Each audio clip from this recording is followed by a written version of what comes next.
You're listening to Mind, Body, Home with your host, Sara Ann. Giving grace. I had a totally different topic planned for today, but this morning's events have inspired me to chat with you about giving ourselves and others more grace. It's something that most of us could use a little more of, quite frankly. But before I share this morning's story, I wanted to remind you that I did create for you a free winter reflection journal. Last week's episode, I talked about how the winter season is the perfect time to reflect back on your year to help prepare you for what's to come in 2025. And the journal prompts that I created are getting to the core questions that you want to be asking yourself. So you can get that free download in at the link in today's show notes. And I also created my first ever holiday gift guide. I've been talking about it for a few weeks. It is finally done. In it, I share businesses, items, and services that I personally use and love pretty much every single day. So if you're looking for something a little bit more unique and soulful for yourself or for a loved one, there certainly could be something in there that calls to you. You can also request your copy. That link to do so is also in today's show notes. So, on to today's topic of grace. Over the last few weeks, I've noticed my son feeling a little bit drab, spending a little more time online, not being as social, not being his usual peppy self. And it's really been in the last 2 weeks and the last 2 Mondays in particularly, he was like really trying to not go to school. Like really trying, like getting a little sick and sniffly. And he does sound like a little congested, but nothing that would keep me from sending him to school. I'm pretty hard on my kids about getting to school. They need to be like running a fever, vomiting, all the things for me to allow them to stay home. And they know that. This year, they missed a good bit between the hurricanes and moving. And so I'm really diligent about this. And this morning, when my son, he sort of turned on the tears about not wanting to go to school, my gut reaction was frustration. Like, here we go. This is 2 Mondays in a row. Like, we got a case of the Mondays again. Like, thinking about my day and how this is disrupting my day. Like, I've got to record a podcast and get it edited and do all these things. And I have a deadline for something else on Wednesday. So I was immediately in a reactive state. So we got in the car. He still wasn't able to shake it. We pulled into the school and I parked the car. We usually just do like a drop off. I pulled in and I said, all right. His eyes were red. Obviously, I wasn't going to like make him walk into school looking like he was crying. So together we just took a breath.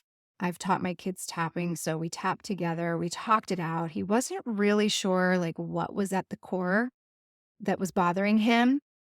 But I did start to get the sense that he was struggling, like this was a real thing. So I ended up actually bringing him home. And I explained to him if you need an emotional or a mental health day, then you should take it, right? Like so many times we just push through these days or even moments. Like he ended up staying home for the day. But I could have taken him in late, just let him collect himself. But I really thought that, you know what, this is a good learning opportunity, not only for me as a parent, but for him as a human being. Like, this is a moment to really look at what is going on with me instead of just kind of like brushing it off, like, oh, I'll get over it. So we got home, we took the dog for a walk, and I used this time as an opportunity to explain to him, sometimes we just need a little bit of grace. And, he turned, what's grace? He asked. And I just explained grace is about giving yourself or another person compassion or maybe forgiveness or just kind of accepting what is. And it's still at this point, it wasn't clear to me. And I don't think even him totally what was really getting him so upset. And that wasn't actually revealed until much later. But during our tapping session in the car, he picked the word overwhelm. Like he was just feeling this sense of overwhelm and he was like frustrated at one teacher in particular, being new to sixth grade in a post-pandemic world after moving to 2 states in under a year, right, and changing schools, obviously, you know, the word overwhelm is like an understatement, right? So I knew in that moment that he just needed a bit of grace. He needed someone else to hold grace up in front of him when he was unable to see it for himself. And I think this is something we all do, even as adults. So he needed to just be home. He needed to be home so that where he felt safe, in an environment he felt safe, with his mom where he felt safe, the world was just feeling too big for him today. And this ripple effect of grace this morning was such a beautiful unfolding. And that's why I wanted to share it with you today because the only thing he could come up with this morning was that he was frustrated and overwhelmed with a particular teacher. He had missing assignments. He knew he had turned in. He had missing grades from quizzes that he had taken months ago. And the teacher, she wasn't perhaps the best communicator, right? Certainly, all of these things would lead to his frustration and overwhelm. And so I decided once we got home, we talked about it. We looked at his grades in the app together. I got some feedback from him. What's the situation? What questions do you need to ask? And I put it in an email and just said, could you please call me? I actually have Kylan home today. He just wasn't feeling great this morning. So he is here. We just need some clarity on some of these assignments that are missing. And, he's feeling a little overwhelmed by it. So I decided to email her to just help facilitate some of the understanding and expectations for him. And when I got her on the phone, I could sense that she too was sort of on the defensive initially. And I just sort of remembered this word grace and showed her some grace as well. And, when I empathized with her own sense of overwhelm, having to grade for over 160 kids, I think that when she felt me giving her that grace and empathy, I could really feel her start to soften. She too wanted to be heard and validated that, she's also overwhelmed. And all in all, the conversation with her ended rather smoothly and with clarity on expectations for Kylan. And so when I explained to him what she said, felt his frustration with her really soften. It was really beautiful because an hour ago, he was kind of talking trash. He couldn't stand her voice. She's so annoying. She doesn't talk, she never tells us what to do. It's always like nobody knows what's going on.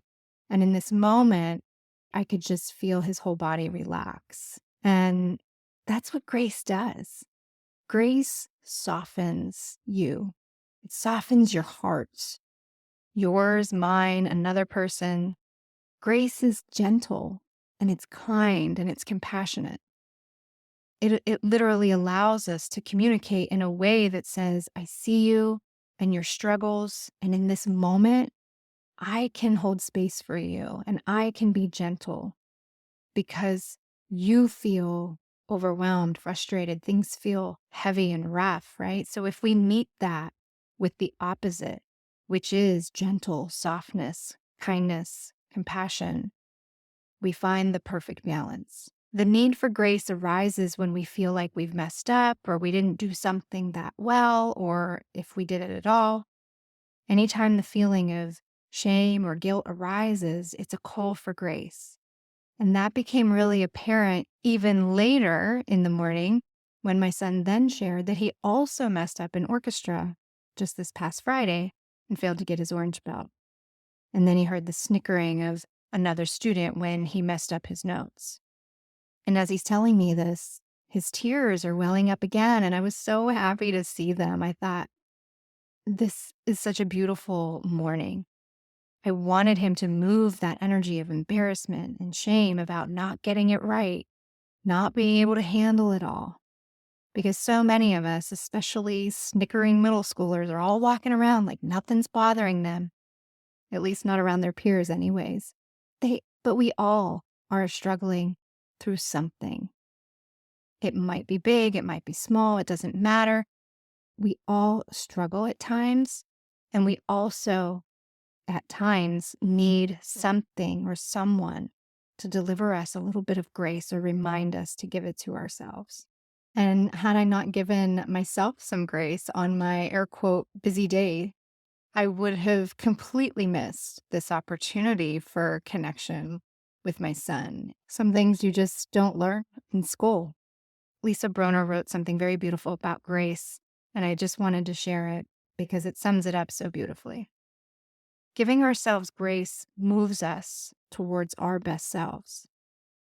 The purpose of grace is to lift the pressing burden of guilt, failure, inadequacy, and disappointment off ourselves so that we can get above the rut and breathe, progress, grow, and in many ways infuse more life into our days.